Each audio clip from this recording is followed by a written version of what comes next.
श्री कृष्णा दोस्तों, राधे राधे। गायत्री व्लॉग में आपका स्वागत है। तो दोस्तों, आज मैं आपके लिए एक वीडियो लेके आई हूँ श्री रामचरितमानस के बारे में। तो मैं इसमें आपको ये बताऊंगी कि श्री रामचरितमानस का पाठ कैसे किया जाता है और इसमें सोठों को कैसे पढ़ा जाता है, चौपाइयों को कैसे पढ़ा जाता है और दोहों को कैसे पढ़ा जाता है और छंद को कैसे पढ़ा जाता है। इन चारों का ही समावेश इसमें श्री तुलसीदास जी ने श्री रामायण जी में बहुत सुंदर तरीके से इसको रामायण जी को सजाया है दोस्तों। सोठे से, छंद से, चौपाइयों से, दोहों से। तो इनको पढ़ने की तो सबकी अलग अलग भाषा है, कितने ही रागों में इसको पढ़ा जा सकता है। तो मैं आज आपको ये बताऊंगी कि मैं कैसे पढ़ती हूँ।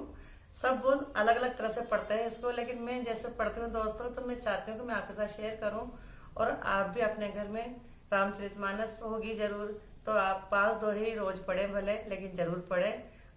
मतलब सब सुख देने वाली है श्री रामचरितमानस।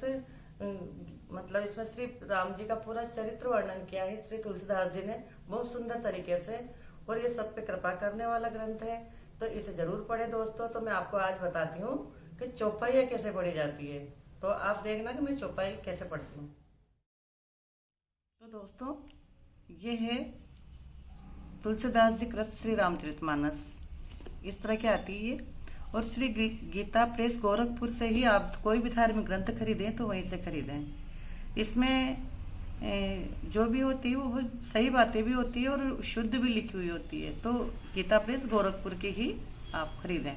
तो इसमें दोस्तों, जैसे अपन राम दरबार की छवि ऊपर झांकी बनी हुई है, और फिर जैसे इसको हम खोलेंगे ये, तो ये यहाँ पे आरती दी हुई है। और ये जो श्री रामचरितमानस में 7 कांड है वो यहाँ पे पूरे दिए हुए हैं। बाल कांड, अयोध्या कांड, अरण्य कांड, किष्किंधा कांड, सुंदर कांड, लंका कांड और उत्तर कांड। तो ये यहाँ पे दिए हुए हैं। यहाँ पे पारायण विधि जो करते हैं कि कोई 1 महीने की रामायण मास पारायण के रूप में पढ़ते हैं, और कोई नवरात्रा में 9 दिन के पढ़ते हैं तो नवा पारायण उसको बोलते हैं, और कोई 24 घंटे का भी इसका पाठ करते हैं। तो वो पारायण विधि इसमें सारी लिखी हुई है।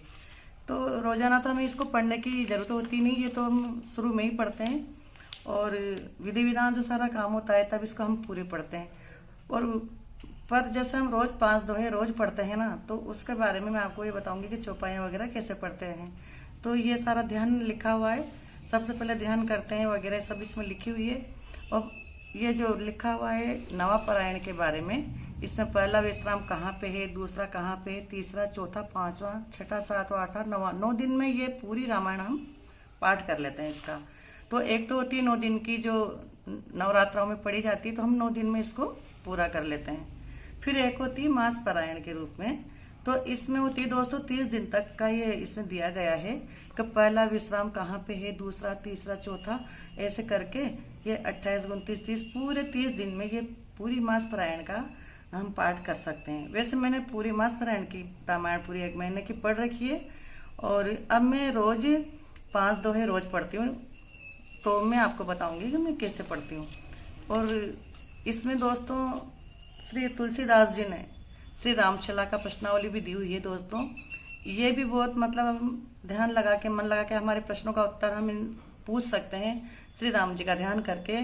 और तुलसीदास जी ने इतनी मतलब इसमें इतनी अच्छी बात जवाब हमें दिए हैं कि हमें अपने प्रश्नों के जवाब इसमें बहुत सही रूप से मिल जाते हैं।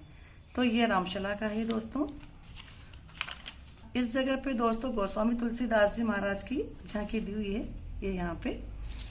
और ये श्री राम लक्ष्मण जी दोनों भाई श्री बजरंगबली से पहली बार मिले थे सुग्रीव जी से मित्रता के टाइम पे, तो ये वहाँ की झांकी इसमें दी हुई है।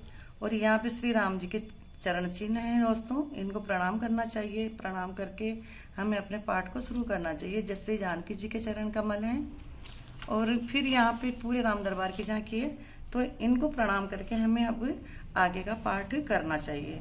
तो हम शुरू करेंगे प्रथम सोपान से, श्री रामचरितमानस प्रथम सोपान और बालकांड। तो इसमें ये श्लोक यहाँ पे दिए हुए हैं। तो पहले तो हम श्लोक पढ़ेंगे। तो श्लोक तो हम पढ़ ही लेते हैं लगभग, तो मैं फिर भी आपको पढ़ के बताऊंगी कि श्लोक कैसे पढ़ते हैं। तो मैं शुरू करती हूँ दोस्तों श्लोक पढ़ना यहाँ से। वर्णानामर्थां संज्ञानां रसानां छन्दसामपि मङ्गलानां च कर्तारो वन्दे वाणी विनायको भवानी शंकरो वन्दे श्रद्धा विश्वासरूपिणो याभ्यां विना न पश्यन्ति सिद्धा स्वान्तिस्तमीश्चरम्। तो ये जो दोहे, ये जो श्लोक हम पढ़ते हैं तो इसमें हमें संपुट लगाने की जरूरत नहीं होती है, इनको हम ऐसे ही पढ़ सकते हैं। तो दोस्तों आपको पता लग गया होगा या आपको समझ में आ गया होगा कि श्लोक कैसे पढ़ते हैं। तो मैं अब आपको बताऊंगी कि हम चौपाई कैसे पढ़ते हैं। तो आगे इससे बढ़ते हैं हम। इसके बाद में ये यहाँ पे आ गई सोरठा, तो मैं सोरठा ही बता देती हूँ आपको पहले कि सोरठा कैसे पढ़ते हैं। उसके बाद आ जाएगा दोहा और चौपाई आ जाएगी। तो मैं दोस्तों आपको सोरठा पढ़ के बताती हूँ। सोरठे की राग थोड़ी अलग होती है, क्योंकि सोरठे में जो कहीं पे भी रुकने के लिए कोई कोमा वगैरह नहीं दिया गया है, बस सीधा यहाँ पे पूर्ण विराम है। तो हम सोचते हैं कि हम किस जगह रुकें और किस जगह नहीं रुकें। तो इसमें दोस्तों जैसे हम अक्षर मिला लें कि होई और सोई, वैसे सोरठे में 11 और 13 मात्रा, जैसे शुरू में हम 11 पे रुकते हैं और बाद में 13 पे, मतलब 11 मात्राएं शुरू में होती है और 13 मात्राएं बाद में होती, 11 और 13। तो मतलब मैं आपको बता दूं वैसे भी दोस्तों कि जैसे ये यहाँ पे हुई और यहाँ पे सोई, तो इस जगह हम रुक जाएंगे। जैसे मैं आपको पढ़ के बताती हूँ सोरठा। जो सुमिरत सिद्धि होई गणनायक करिबर बदन करऊ अनुग्रह सोई बुद्धि राशि शुभ गुण सदन। ऐसे इसको हम पढ़ लेते हैं और इसी से ही हमारे अर्थ बनते हैं दोस्तों।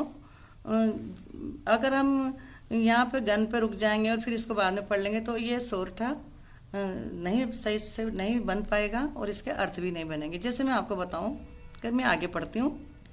मूक होई वाचाल पंगु चढ़ई गिरि बर गहन जासु कृपा सो दयाल द्रवों सकल कलिमल दहन। जैसे कि यहाँ लिखा हुआ है मूक होई वाचाल, अगर प्रभु की कृपा हो तो जो मूक होता है, गूंगा होता है, मुंह से बोलना नहीं जानता है दोस्तों, तो वो भी बहुत अच्छा बोलने लग जाता है। मूक होई वाचाल, तो ये यहीं पे इसका अर्थ हो गया। उसके बाद अब दूसरा अर्थ होगा पंगु चढ़ई गिरि बर गहन, यानी कि जो पैर से लंगड़ा होता है वह भी गिरि बर गहन, बहुत बड़े बड़े पहाड़ों को चढ़ जाता है प्रभु की कृपा से। जासु कृपा सो दयाल द्रवों सकल कलिमल दहन, तो प्रभु की कृपा से ये सब हो सकता है। तो हमें दोस्तों ऐसे ही इसको पढ़ना है, सोरठे को इस तरह से पढ़ना है। तो दोस्तों मैं आपको बताऊंगी कि चौपाई कैसे पढ़ते हैं। ये बालकांड की पहली चौपाई है, प्रथम चौपाई है ये। तो चौपाइयों में क्या है दोस्तों, 16-16 मात्राओं का होती है, मतलब जैसे 16 मात्राएं यहाँ तक, फिर यहाँ तक, जैसे पूर्णग्राम लगा हुआ है, फिर यहाँ लगा हुआ है, तो हमें आसानी से पता लग जाता है कि चौपाइयों पे हमें कहाँ रुकना है। चौपाइयाँ तो दोस्तों क्या है, अपन हनुमान चालीसा हम रोज पढ़ते हैं, तो उसमें भी चौपाइयाँ ही है। तो चौपाइयों को तो अनेक रागों से पढ़ा जा सकता है, किसी भी तरह से इसको हम पढ़ सकते हैं, वो बहुत ही प्रिय लगेगी। क्योंकि गोस्वामी तुलसीदास जी ने इतनी सुंदर चौपाइयाँ, इतने सुंदर शब्दों से और चौपाइयों से रामायण जी को सजाया है। जैसे भी हम पढ़ें पर शुद्ध पढ़ें, मतलब जैसे थोड़ा तो धीरे पढ़ें पर शुद्ध पढ़ें, क्योंकि दोस्तों अर्थ का अनर्थ हो जाता है कई बार, तो हमें शुद्ध पढ़ना चाहिए। चाहे हम 2 ही दोहे रोज पढ़ें, 5 दोहे रोज पढ़ें, पर स्पष्ट पढ़ें और उसको समझें। मैं आपको दोस्तों चौपाई पढ़ के सुनाती हूँ एक।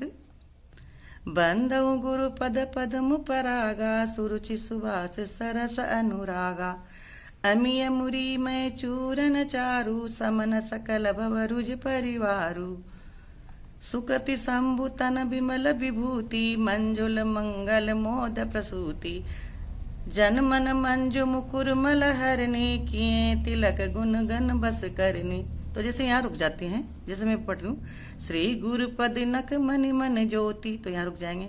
सुमिरत दिव्य दृष्टि होती दलन मोह तव सोप स प्रकाशु, बड़े भाऊ उर आवस जासु, उधरई बिमल बिलोचन ही के, मिटहि दोष दुख भव रजनी के, सूझई रामचरित मनि मानिक, गुप्त प्रगट जो जही खानिक। तो चौपाइयों को हम ऐसे पढ़ते हैं, इसमें कोई संपुट नहीं लगाते, और चौपाइयों को अपनी जैसे भी अपने राग के हिसाब से पढ़ सकते हैं आसानी से। बहुत इसमें इसी तरह के शब्द इसमें लिखे हुए हैं कि हम पढ़ेंगे तो वो बहुत प्रिय लगेगी। तो दोस्तों मैं आ गई हूँ अब यहाँ दोहे पे। हमने सोरठा पढ़ लिया, चौपाई पढ़ ली, अब आ गए हम दोहे पे। तो मैं आपको बताऊंगी कि दोहे को कैसे पढ़ा जाता है और कैसे इसमें संपुट लगाया जाता है। इसमें संपुट बहुत जरूरी होता है दोस्तों दोहे के बाद, तो मैं आपको बताती हूँ। वैसे दोस्तों देखो, मैं इतने अच्छी तो ज्ञानी हूँ नहीं, लेकिन मैं जितना मुझे ज्ञान है मैं आपको बता रही हूँ, और वो भी प्रभु राम की कृपा है तो इतना मैं बता पा रही हूँ। तो दोस्तों मैं बताती हूँ आपको कि दोहा कैसे पढ़ते हैं।